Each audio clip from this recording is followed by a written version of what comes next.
Well, Keith, thank you so much for taking time out of your day to help me with my project. Could you say a little bit about yourself? Not really anything interesting to say, but I'm located in the great Midwest part of the United States in Omaha, Nebraska. I've been here pretty much my whole life, and varied background from being in the Army to being in running restaurants and now in technology. So, I've got a wife and two kids that are grown men at this point. One of them's graduated college, and the other one is in the second year of college. So that's a little bit about me. Wow, and you've been also having to deal with the COVID thing, and Yep. I mean, how has 2020 worked out for you so far? Surprisingly, it's been a very good business year just due to the business that I'm in. So we do a lot of DocuSign work as well as Salesforce and Anaplan at our company. And with COVID, everybody's moving to DocuSign for signatures now. So it's been a really good part of this year. And we've actually, I started this team in August of last year, and we're up to 10 people now on the team after 1 year. So it's been, an amazing ride, but certainly not without weirdness involved because with COVID, we basically opened up the office in January of this year, and then in April sent everybody home. So yeah, it was a very quick get to know each other and then see you later and not see you again for quite a few months. But we've had a few opportunities to get together as a team. So one of the things that we did is we did a community activity to where we went out and painted a army tank at a local park. So that was pretty cool. Got some nice drone shots of that and everything. But it was good to get the team out. And even though we were wearing masks, slap some green paint on this big army tank and make it look pretty again. That's really neat. So, I mean, you were essentially trying to make the army tank look like an army tank, not necessarily like some art project or something. No, no, not like an art project. It was pretty rusty and starting to look pretty poor. So it took us probably about 4 hours as a team. We got it knocked out, and it looks really good now. I think that's so important to actually have something physical that you can see the results of, especially in Yeah, our industry where everything is just moving bits around and you wonder if anything matters. right, right. Um, That's certainly the case. well, I did you know that NASA is planning to send people back to the moon in 2024? I knew that from this little link that I signed up for to have a conversation with you today. Would you believe most of the people I've talked to are in that exact same boat? I mean, just to give you an idea of scale, I've this is probably like my 265th interview, and Wow, of those, I would say only 50 of them knew that we were going. nice. So, as mentioned in the State of the Union address, of course, that and about a thousand other things. So no surprise that it didn't get too much headlines there. Um, NASA's been like blowing up its social media channels and what have you, but they don't actually do advertising. Hmm. And then, it's been on some, if you're in, if you have like space news and stuff, it's of course coming across on your feed. But if you're not like looking at space stuff, it probably doesn't come across at all. And I was just wondering what you thought in terms of how we get our news and what that might mean for kind of like our community and things like that. Yeah, I mean, I tend to gravitate more towards sports news and business news. So, like, I do a ton of reading on LinkedIn, just seeing what former colleagues or colleagues of mine are doing right now, what's going on in the business world. Sports, obviously, I have my go-to sites there. But otherwise, like, I'm one of those, I guess, odd people. I don't watch news and I don't read papers, just because I generally find most of it to be depressing. So I try to keep away from things that don't make me happy and concentrate on things that do. Yeah, and I also don't watch news on TV. The idea of watching the nightly news seems so like, why would you do that? Like, Mean like a punishment or something. Exactly. But that used to be like a thing. I mean, people Yeah, used to gather around at night and, hey, what happened in the day? And being on the news was like an actual thing too. And like people were like, wow, we're on the news. yeah, absolutely. I remember as a kid growing up and watching the news every night with the parents, the early news, and then of course they'd watch it again when we went to bed. But anymore, it's just I don't know who watches it. I'm sure a lot of people still do, and um, just not something that I find that I get lot of information out of that I want to know about. Indeed. And used to with like business travel, which was a thing before March, people Yeah, would see like the USA Today and those types of Wall Street journals and like the hotels and what have you. yeah, for sure. And airports, sitting around waiting for their plane. Now that they're at home, even uh, it's like complete targeted based upon maybe your Twitter or Facebook or LinkedIn and Yep. those algorithms. Yeah, it sure is. And also when you Google stuff now, like it pops up on your feeds on your social media accounts, and it's like, how are you reading my mind? I didn't even type anything in. I'm just thinking about something, and then it pops up on your feed. It's kind of fun. Yeah, as in like Brave New World type of fun or like fun. No, I really do like it. So I take a chance every now and then at some of those little things that pop up on my feed that are hawking products, and actually ran across a couple of them that I've liked, but I've also had a couple of them that didn't work out so well, and I was like, yeah, that I got taken on that one. But I do like the growth of information and how fast it comes to you, even when you're not trying yourself. Like you may Google something, and then all of a sudden, all these things come up with ratings on your feeds, and you're just like, that's pretty cool. Yeah. Um, I mean, that is neat. I think one hole I found in it was I've actually purchased a product in the past and then Mm-hmm. started seeing the ads for that product. It's like I'm only going to purchase once, guys. So, Maybe you forgot where you took it, where you got it from, and you want another one. exactly. Yeah. In the past 5 minutes, sure. Uh, well, what do you think about us going back to the moon? I mean, how do you think it fits in with everything else that we have going on? Um, I really haven't given it a whole lot of thought, to be honest. But I see, there's certainly a lot of things about the universe in general that we don't know or can't know and won't know until exploration happens. Um, and I'm certain that there's something on the moon that doesn't exist here that could be helpful for life on Earth as we know it in many different ways that I'm not even thinking about. So, for the people that are much smarter than me, you included, um, I would say, it's a good thing that we're doing this, and anxious to see what comes out of it. Really. Yeah, I don't know. I would challenge you on that. I think you're being way too kind or modest, or maybe both. Uh, yeah, I mean, I guess that's the challenge with exploration and development like this is that we want to so quantify like the results, especially when spending like massive amounts of money. Hmm. But it's really difficult sometimes to really know what you're going to get out of it, and there's like a leap of faith.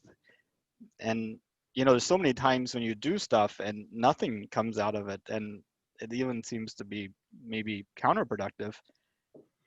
I Yeah. mean, how do you do that? Well, there's always risk to everything, right? But you know, I don't know what's coming out of why they're wanting to do this. Is there something driving it? Is there have they found trace something or other that they want to go explore and find more of, or what's the intent of going behind there other than say, yay, we're on the moon again? Yeah, with anything that's like a big governmental project, there's definitely lots and lots of reasons, and some of them appeal to certain people and some of them don't. But I could give you the stated reasons that I know about so far. One is to land the first woman on the moon. You can only do that one time though, because after you got the first woman, just ask Buzz. He was the second guy. And not just kidding. Uh, anyway, the other thing is, since we went to the moon last time, like in like you know, last time I went to the moon was 1972, but we sent orbiters around the moon to map and look for resources. And around 2010, we found an orbiter. I mean, one of our orbiters was able to find that there's evidence of water ice that's been permanently frozen inside these permanently shadowed craters. And um, we think that's going to be a strategic resource for doing other, other things in space. In terms of, you could turn water into, oxygen. Of course, you could use it directly, and you can use it for rocket fuel by turning into hydrogen, oxygen. Um, Hmm. and then the other thing is just like the science piece. The Earth and has it's constantly being bombarded by meteors and asteroids and things like that. And there's not much evidence on the Earth of that. I mean, you see a few craters, but the majority of meteors are small enough to burn up an atmosphere. The ones that don't, most of them land in the ocean. The ones that land on land, eventually get weathered away and grown over. But the moon's been traveling through the same space as the Earth and doesn't have an atmosphere. And there's a nice record of kind of those same types of bombardments on the moon as there were on Earth. And then the other thing is there's a lot of minerals on Earth, like rare earth metals, which are actually from meteors. So Hmm. there might actually be um, lots of material on the moon that's relatively scarce or hard to get on the Earth that could be useful. So those are Yeah, sort of the reasons. awesome. So, and then you got the geopolitical one. China's going back. Well, we'll see him up there. Yeah, I mean they sent a probe I think last January, and it's been operating, the whole year.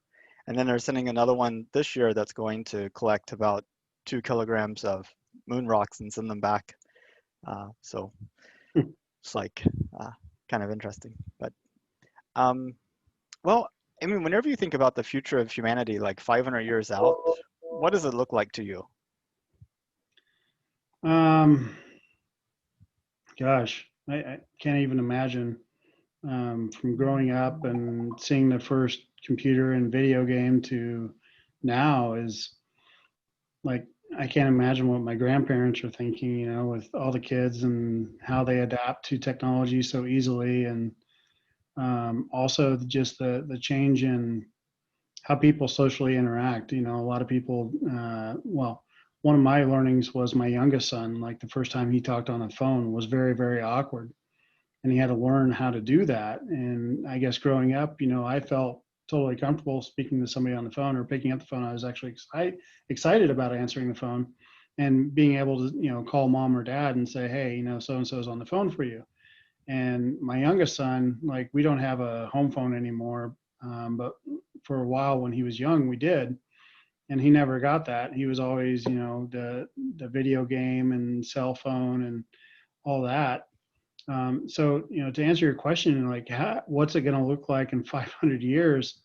Like, I don't know. I mean, are people even going to personally interact, or is it all going to be typed? Is it, you know, telepathy at that point? I really don't know because there's so many advances going on with technology and, the chips and being able to monitor your health and everything that, I don't know. Are they going to find a solution to every illness that's out there? And there's a pill for this and a pill for that, and they don't have side effects. And they've figured it all out and cracked the DNA code. And so I really can't imagine what it's going to be. But I'm excited on one part, but I'm also afraid on another. Like, where's the line going to be drawn? Is what we know of society today going to be totally different in the future to where we don't even interact face to face with people. We all live in a virtual reality that we don't have true relationships. It's all different. So I don't know. So excited and afraid. I guess that's my answer. But I don't know what it's going to look like for sure, other than it's going to be different. Yeah, it's really crazy to think about. You could take somebody from like 500 BC and put them in 500 AD, and they probably get along just fine. But you take somebody from 1990 and put them in today, they'd be like, ah. Yeah, absolutely. So We never did get the self-lacing shoes that Marty McFly promised us, though. I have seen uh yeah, well, not self-lacing. Oh, we do have Velcro, just Hard pass, Nathan. okay. Uh, but I think I saw one.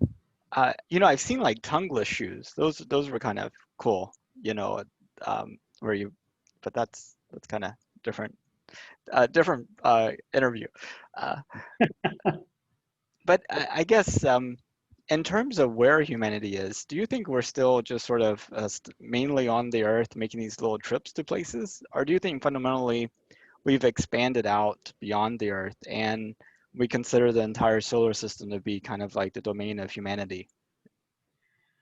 I think eventually, yes. We're certainly not at the point to where technologically advanced enough to be able to, do the things that you see in like Star Trek and Star Wars and everything, and having these ships that can go from an environment into outer space with no problem. And there's a lot of, I don't know a whole lot about the space program, but I do know that those vehicles tend to come back pretty battered after traveling through an atmosphere.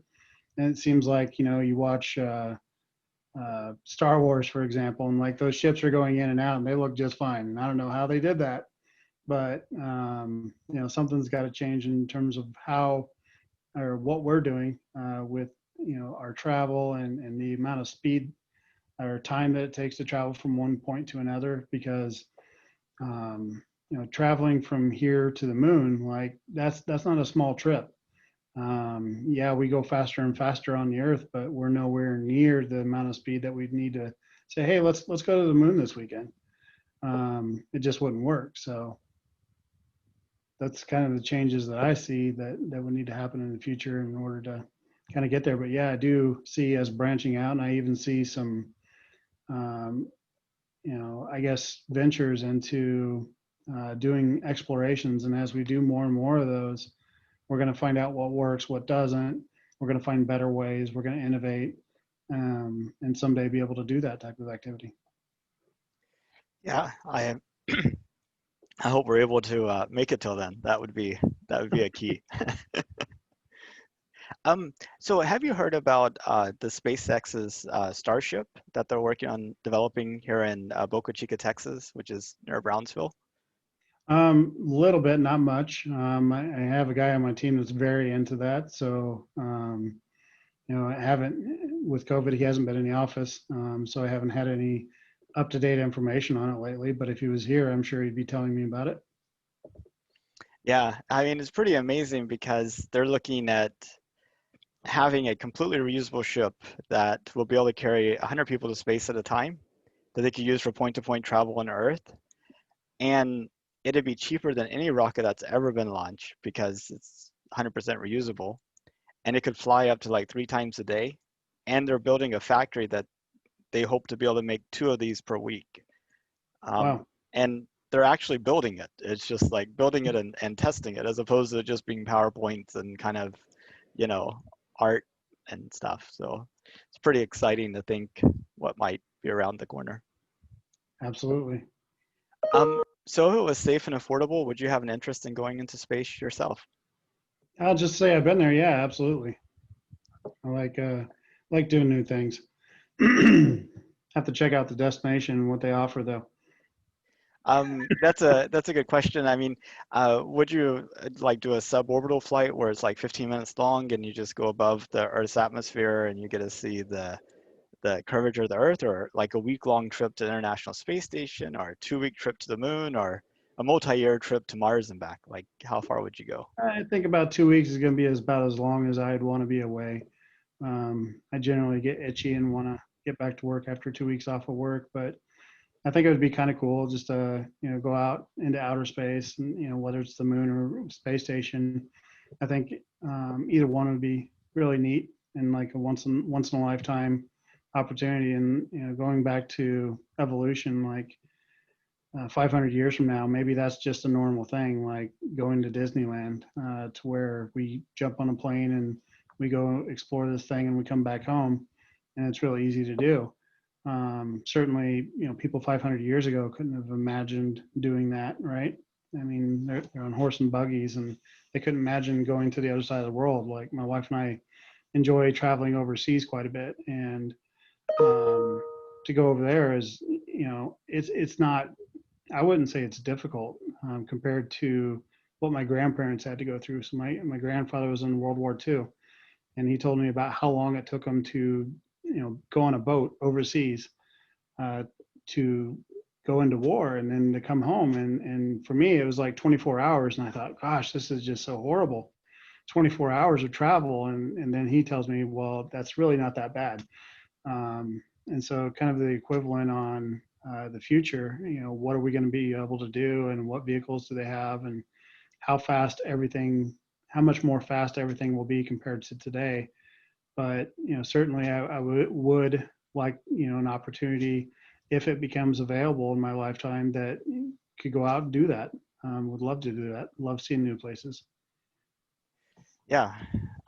There's actually a reality TV show that's in the works that I just found out about last week called Space Hero, which the winner of it will get to go to the International Space Station for 10 days, which seems like a kind of interesting thing.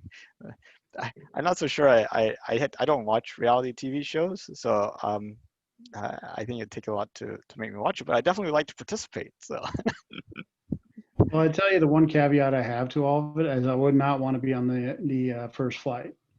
Like I want them to be tested and true before I'm ready to buy in. So I'm not an early adopter. and like just to kind of quantify that a little bit, do you need like 10 people, 100 people, 1,000 people, 10,000 people to go before you? Like, where's your safety? Few thousand, I think. Once they've proved that it's reliable after a few thousand trips, then hey, I'm good. I'm good to check in. That's awesome. Well, Keith, I really appreciate your time. Is there anything that you wanted to talk about that we didn't get to? No, it was great just seeing your face again, catching up with you, and appreciate the conversation. And I wish you the best on your project here. I really appreciate it. And if you know anybody else that I can interview, I got like over 1,500 more days to go. So, and I don't have that many friends. So All right, I'll hook you up with a few people then. that'd be awesome. Okay, well, you have a good rest of your day. You too. Take care, Nathan. Bye bye. Bye.